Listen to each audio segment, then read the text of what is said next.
सभी भैया बहन शांति से बैठकर सुनेंगे और पढ़ेंगे।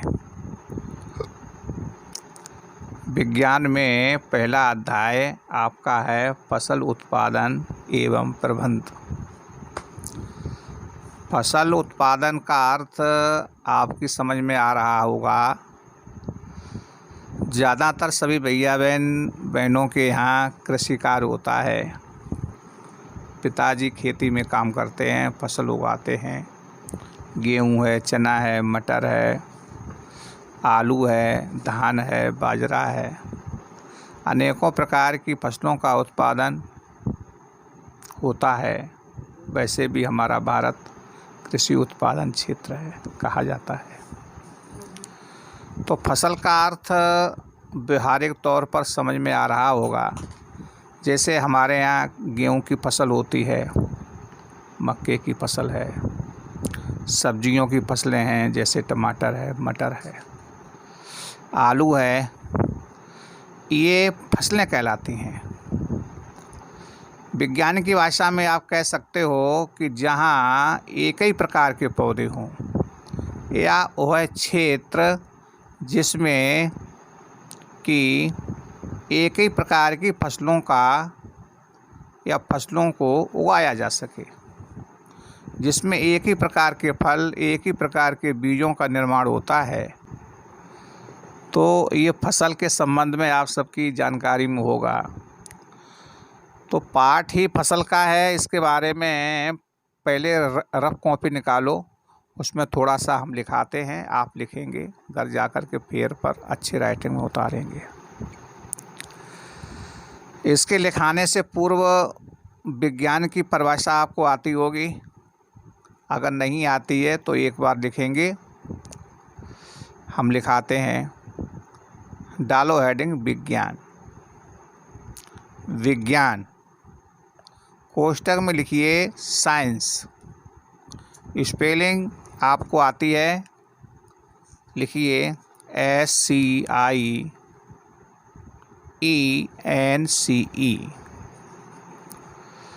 दोबारा फिर सुनिए, SCIENCE।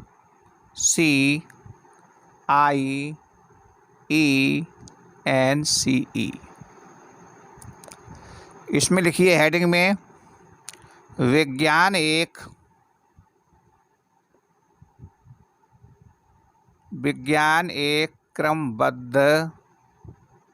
क्रमबद्ध सुव्यवस्थित एवं सुसंगठित ज्ञान है। दोबारा ध्यान देंगे, विज्ञान एक क्रमबद्ध सुव्यवस्थित एवं सुसंगठित ज्ञान है। लिख लिया सभी ने? आपस में देख लेंगे, समझ में आया हो तो। दूसरे शब्दों में, इसके नीचे लिखो दूसरे शब्दों में। ये परिभाषा आपकी हिंदी में हो गई। शॉर्टकट में अंग्रेजी में लिखाते हैं, एक लाइन ध्यान देंगे। लिखिए नीचे, साइंस इज ए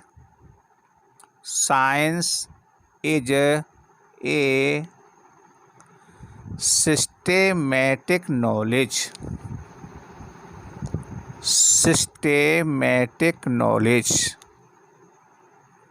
साइंस की स्पेलिंग ठीक कर लेना, आती है आपको, हमने अभी लिखाई है।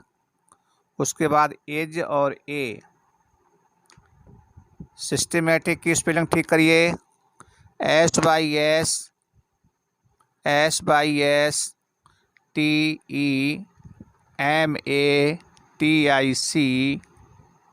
सिस्टेमेटिक। नॉलेज की स्पेलिंग देखिए, KNOWLEDGE।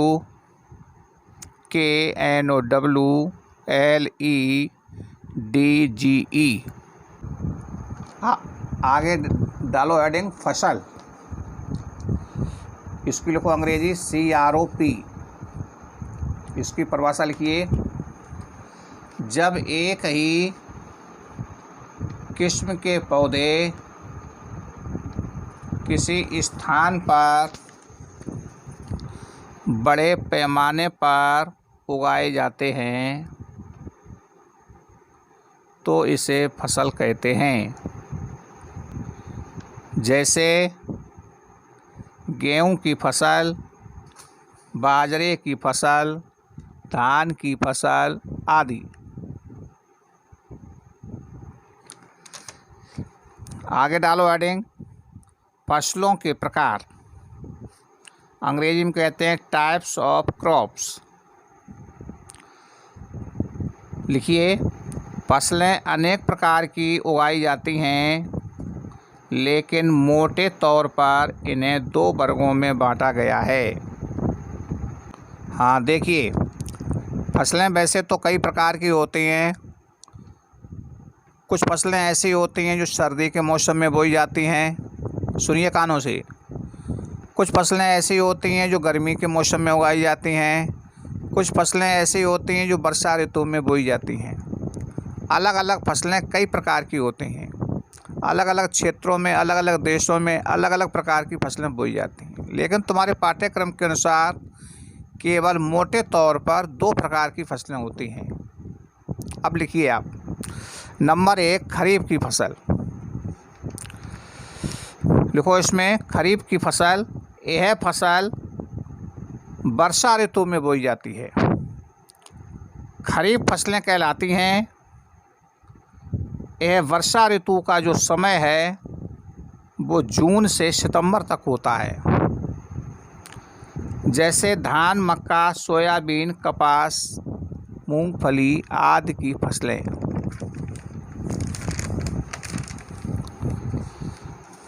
दूसरे प्रकार की फसलें हैं रबी फसल। रबी में ध्यान दो, शीत ऋतु, कोष्टक लिखिए, अक्टूबर से मार्च तक में उगाई जाने वाली फसलें रबी फसल कहलाती हैं। जैसे गेहूँ, चना, मटर, सरसों, अलसी आदि। आप अपने दिमाग से भी लिख सकते हो।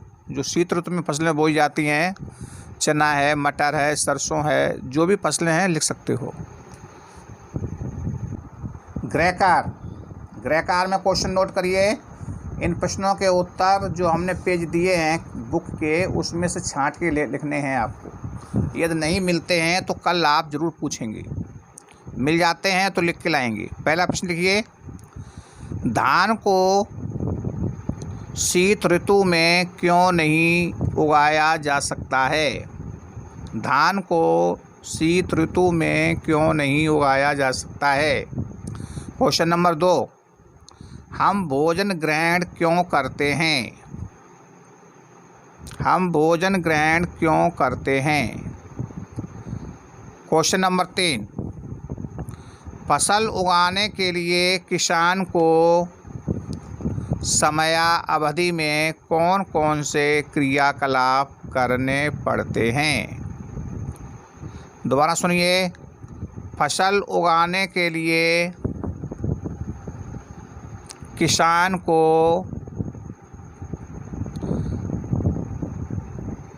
सामयिक अवधि में कौन कौन से क्रियाकलाप करने पड़ते हैं? यदि आपको कुछ समझ में ना आया हो तो कमेंट में ज़रूर आप हमें बताएंगे और वो समस्या आपकी हम कल हल करेंगे।